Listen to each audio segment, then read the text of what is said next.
아이의 빛나던 순간들을 기억합니다. 첫 대회 나가서 이게 이제 펜싱 동호인들 사이에서는 올림픽이라고 불리우는 제일 큰 대회거든요.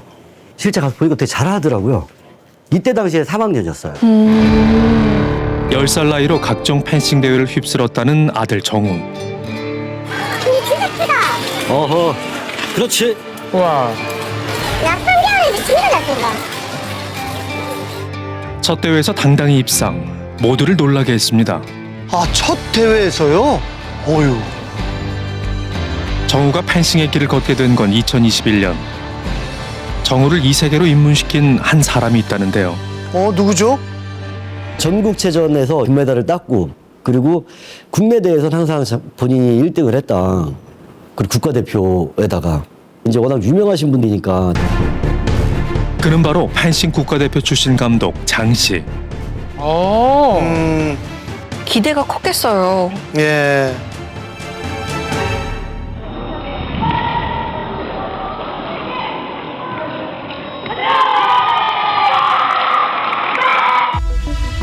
은퇴 후 제주의 한 펜싱 클럽을 열었다는 장 감독.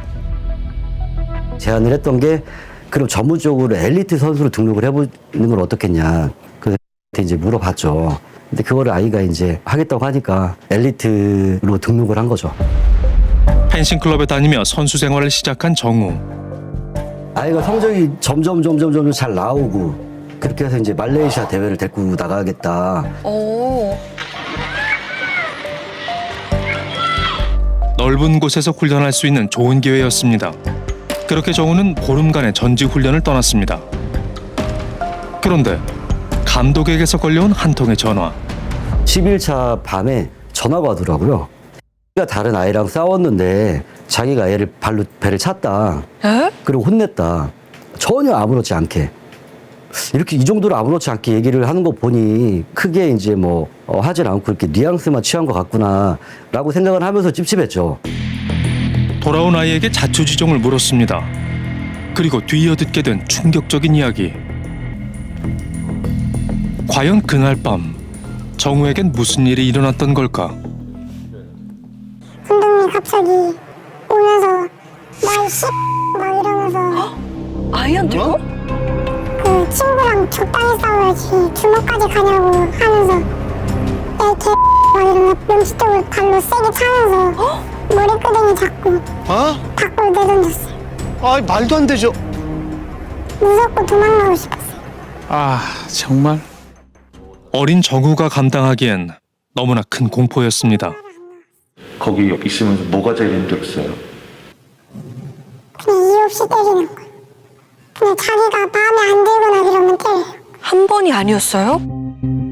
그의 폭력은 때와 장소를 가리지 않았다고 합니다. 대회장에서 졌다고 갑자기 화장실로 끌려가가지고 머리를 때리거나 주차장에서 욕설을 하면서 넌 필요 없는 막 이러면서 야, 이게 도대체. 해당 펜싱 클럽에서 폭행을 당했다는 아이는 또 있었습니다. 우리가 지금 엘리트 선수단을 만들 건데 를 받고 싶다, 데리고 왔으면 좋겠다라고 얘기를 했대요. 그렇게 해서 이제 연결이 됐어요. 좋은 기회였지만 어린 아들을 홀로 제주에 보낼 순 없어 고민이 됐다는데요.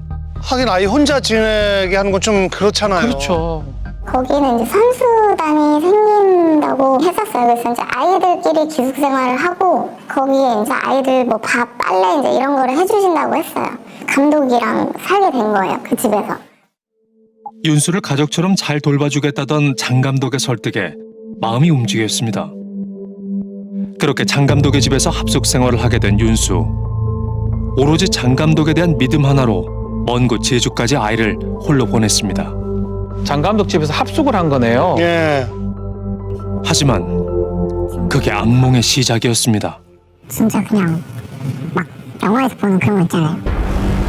건달이나 뭐 조폭 이런 사람들 뭐 한 명 혼나면은 다 막 고개 숙이고 눈 안 마주치잖아요. 다 그러고 있어요. 아무리 애를 써봐도 그의 폭력에서 벗어날 방법은 없었다고 합니다. 진짜 생활에서 할 수 있는 사소한 실수를 해도 때려. 엉덩이 때리거나 발로 차거나 뺨 때리거나 배나 칼 진짜 그냥 사람 패듯이 이렇게 뭐 어깨 써서 이렇게 때린다거나.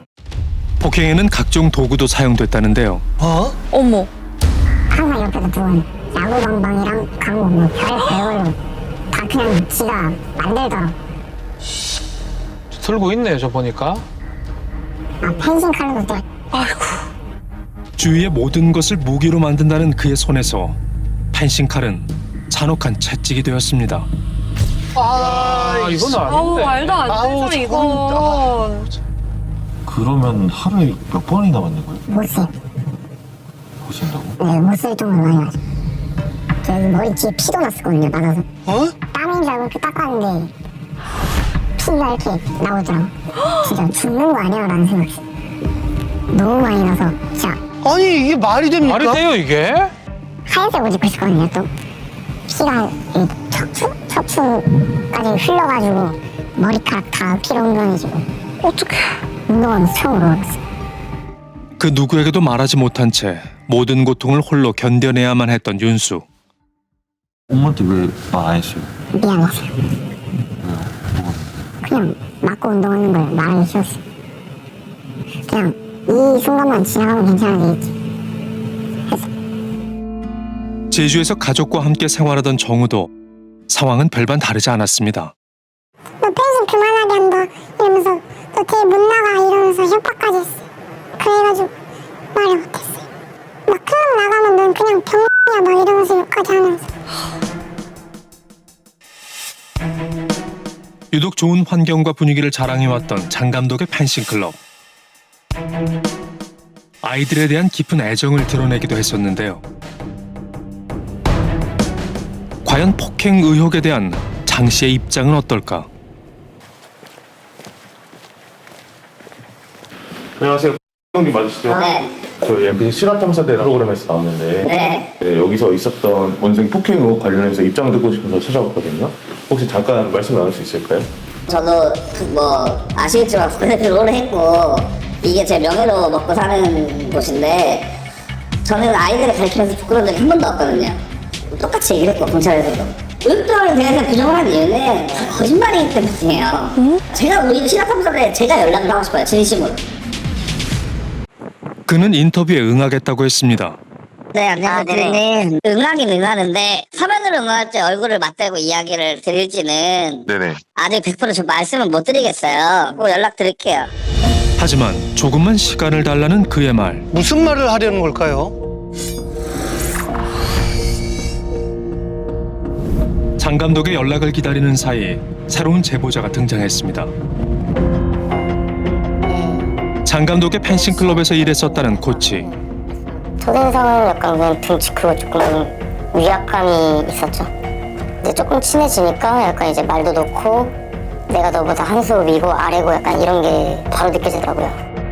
어느 날 장 감독은 코치에게 한 가지 약속을 하자고 말했다는데요. 무슨 약속이죠? 뭔가 불길한데요. 실수를 계속 반복적으로 하면은 그때는 맞자라고 얘기했어요 저한테. 좀 지나니까 정말 이제 성취감이 올라오시더라고요. 능그적거린다라는 이유로 애를 밖으로 내보내고 이제 거기서 싸대기를 네? 그냥 옆에 있는 것 자체가 조금 무섭긴 했어요. 위협적이고 나랑 말 섞지도 않고 그냥 같이 정면만 바라봤을 뿐인데 그냥 옆에 있는 존재만으로 무서웠어요. 또 다른 코치에게도 장 감독은 공포의 대상이었습니다. 블라인드를 이제 달라 해서 달고 있는데 처음 달기도 하고 좀 삐끗했어요. 막 X부터 해서 X야, 병이야 이러면서 막 최소 5대 이상은 맞은 것 같아요. 아유, 저게. 아 이게 말이 됩니까? 아이고. 몸에 짙게 남았던 그날의 흔적. 얼마나 놀라고 아팠을까요? 멍든가 봐요. 이 살인 연기 같다. 그런 모욕들 엄청 많이 당했어요. 힘들었죠. 살도 진짜 많이 빠졌어요. 가가지고 스트레스도 많이 받고 외비도 많이 걸고. 악몽 같았다는 시간들. 결국 누군가는 손때 묻은 자신의 펜싱칼을 놓았습니다. 일단 그만뒀는데 돌아가고 싶은 마음이 없어서 왜냐면 지금도 사실 아직 펜싱을 하고 있잖아요 저분이. 저는 마주치고 싶지도 않고 생각하고 싶지도 않고 해서 저가 있던 펜싱 장비들은 다 버렸어요. 그런데 그들은 당시 장 감독이 아이들에게 가했던 폭력을 똑똑히 보았다고 합니다. 애들 맞는 거를 봤는데 정말 그냥 죽도록 때려요. 뭐 이렇게가 아니라 그냥 똑같이 세게 이렇게 때려요. 도구 같은 경우는 이제 뭐 몽둥이 같은 건데 하키, 책 뭐 그것도 있고 강목도 있고 이제 다양하게 때려요. 근데 정말 화가 났다 하면 이제 그때는 지키는 대로 때리죠. 그런데 더욱 믿을 수 없는 장면을 목격했다는 코치. 되게 요만한 어린 친구를 막 장난감 가지고 놀듯이 조금 갖고 놀아요. 에? 아, 얘가 무슨 장난감도 아니고 뭐 남의 이렇게 막 함부로 막 만져가지고 뭐 고안을 뭐 이렇게 세게 잡았다가 뭐 어떻게 하고 좀 그런 행위들을 많이 해요. 에? 그 애들도 아마 부끄러웠을 거예요. 부끄럽고 수치심도 느꼈을 테고. 정우에겐 가장 떠올리기 힘들었던 기억. 직접 당했는데 그 샤워하고 나왔는데 감독님이 쇼카를 와보라고 해서 무릎에 앉힌다 맞았어요. 막 얼마나 컸나 봐 이러면서 맞았어요. 아니 아이가 얼마나 수치스럽고 힘들었을까요? 얼마나 당황했을까요, 또. 감독 장 씨. 그는 펜싱 클럽 안에서 모든 권력을 쥐고 있었다는데요. 뭐 신고를 할 수 있지 않을까 아니면은 학부모님들한테라도 이렇게 알려줄 수 있지 않을까. 근데 저는 이제 제가 그런 것들을 못했던 게 너무 제 자신한테 조금 후회돼요. 아빠와 아들은 오늘도 먼 길을 나섭니다. 사건 이후 매주 제주에서 대전을 오가며 훈련을 이어가고 있다는 정우. 대전에서 제주도 왔다 갔다 하는 거 힘들지 않아요? 너무 힘든데 이렇게 하는 게 더 재밌고 좋아요. 저 먼 곳을 오갈 만큼 아이가 펜싱을 정말 좋아하나 봐요. 전국에 몇 안 되는 펜싱 클럽의 수. 특히 제주에는 그 수가 현저히 적은데요. 정우가 펜싱을 계속하려면 결국 육지로 갈 수밖에 없는 이유입니다. 아이한테는 내색을 못하지만 경제적인 게 너무 힘들죠. 숙박비, 교통비 이게 만만치가 않죠. 경제 활동도 해야 되고 아이도 보살펴야 되고. 장 씨의 입장을 들어봐야겠습니다. 우리는 장 감독에게 다시 인터뷰를 요청했습니다. 인터뷰에는 적극적으로 응하겠으나 여전히 시간을 달라는 장 감독.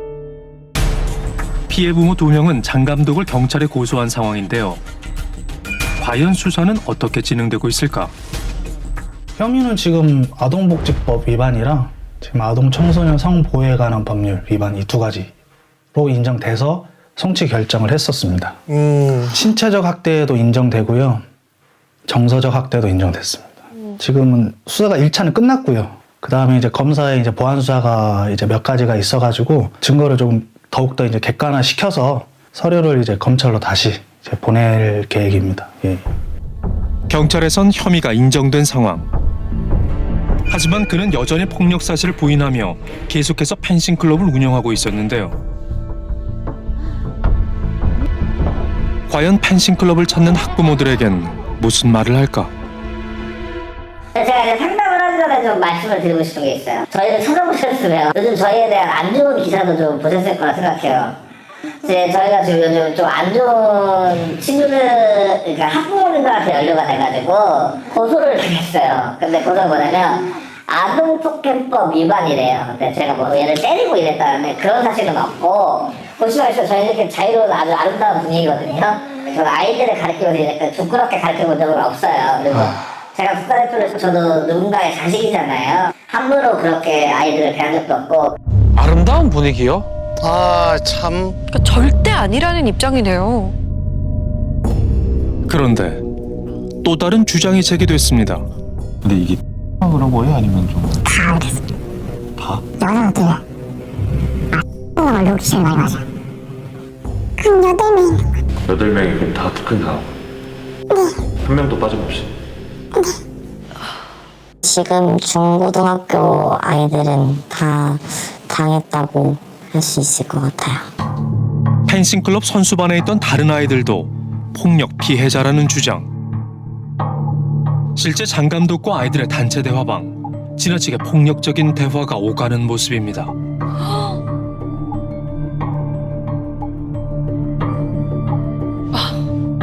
아이들에게 저렇게 보낸다고요? 야, 세상에. 최근 폭력 사건이 공론화된 후 클럽을 떠난 일부 아이들. 아, 참. 마음이 아프네요. 하지만 여전히 클럽에 남아 장 감독과의 훈련을 이어가는 아이들이 있었습니다.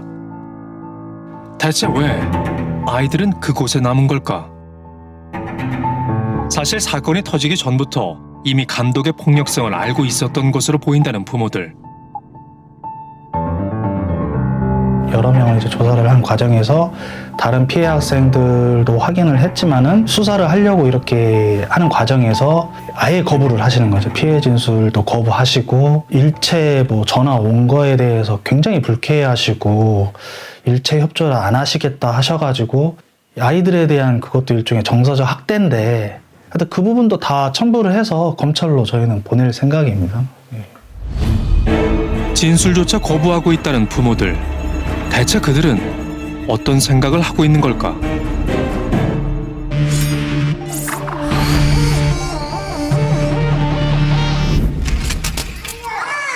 사건 이후 한 체육고등학교에 입학해 새로운 환경에서 안정을 찾아가고 있다는 윤수.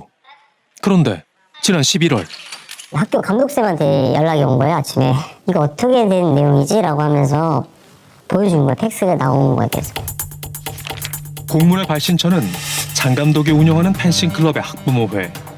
윤수의 입시 비리 의혹을 제기하는 내용이 담겨 있었습니다. 네? 무슨 소리입니까? 절차에 따라서 면접 보고, 체력 보고, 그리고 실기 보고, 그래서 들어온 거다. 본인이 부탁을 해서 나온 아이가 저한테 온 건데 학부모 일동으로 해가지고 안 좋게 뒤에서 비리로 받았다는 식으로 저희한테 팩스가 온 게 되게 너무 화가 났죠. 그 부모님들이 저를 고소하려고 했었어가지고 아, 편가르기 이제 시작이 되는 거구나. 저분들은 감독님이 안 붙잡혀가야 되는 사람들이니까. 지난 18일 공식 입장을 통해 장 감독을 옹호하고 나선 펜싱 클럽의 학부모회. 피해 부모들은 그 이유를 알 것 같다고 말합니다. 감독이 항상 하는 얘기가 너희 여기서 나가면 다시는 펜싱계에 발 못 붙이게 해주겠다. 그리고 아이들 저희 절대로 좋은 소문 안 낼 겁니다. 그러니까 그게 가장 무기죠. 나중에 이제 협박을 하더라고요. 내가 아니면 이 아이는 국가대표가 될 수 없고 펜싱을 할 수 없고 다 자기 동문인데 선후배인데 내가 가게 둘 것 같냐고. 나가실 때 좋게 나가셔야지. 앞으로 펜싱을 할 거면 그것도 저랑 어차피 얼굴을 마주칠 거라 문제고 저희도 펜싱하는데 절대 좋은 소문 안 낼 겁니다. 끝까지 갈 거고 저는 어차피 벌금이에요, 어머니. 이야. 앞서 제작진과의 인터뷰에 응하겠다고 말했던 장 감독. 드디어 그가 입장을 밝혀왔습니다. 서면으로 진행된 장 감독과의 인터뷰. 먼저 폭행 의혹에 대한 그의 입장은 어떨까?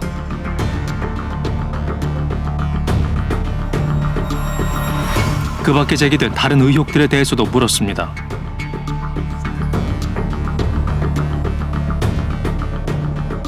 이번 사건, 대한펜싱협회에선 어떻게 보고 있을까?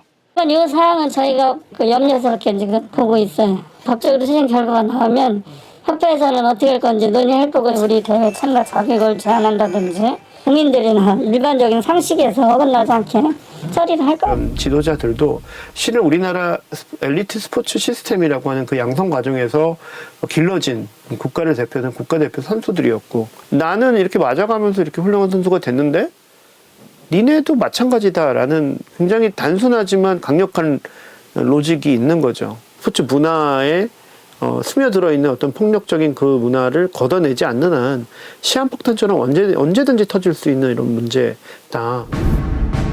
지금으로부터 15년 전 펜싱계는 어땠을까? 코치님한테 이제 뭐 화장실에서 일단 폭행당하고 또 가서 이제 방에서 다른 도구를 이용해서 이제 구타를 당했고 도저히 안 되겠다 싶어서 이제 고발을 했고요. 주변에서는 그런 말을 많이 했어요. 계란으로 발치는 거 아니냐. 속으로는 흠집이라도 나겠지 하고 저는 한 거죠. 네.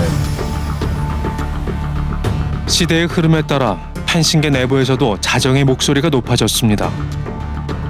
폭력에 맞서기 위한 저항이 끊임없이 이어졌다는데요. 그렇기에 이번 사건을 접하고 더 안타까웠다는데요. 요즘 세상에도 이런 일이 일어난다고 하면서 좀 많이 놀랐어요. 그때는 가능했지만 지금은 아니거든요. 예전에 그렇게 맞고 우리가 운동을 했다면 지금은 폭력은 절대 정당화될 수 없다. 라는 거를 계속 이제 교육을 시키고 있는 현실입니다. 어린 꿈나무 선수들이, 어린 선수들이 결국에는 우리나라를 얻는 펜싱계를 지탱할 선수들인데, 이 아이가 지금 배우는 그대로 은퇴하면 또 저한테 배웠던 것처럼 아이들을 또 가르칠 거라는 생각을 저는 하고 있거든요. 그래서 경각심을 조금 더 우리가 가져야 될 필요가 있지 않을까.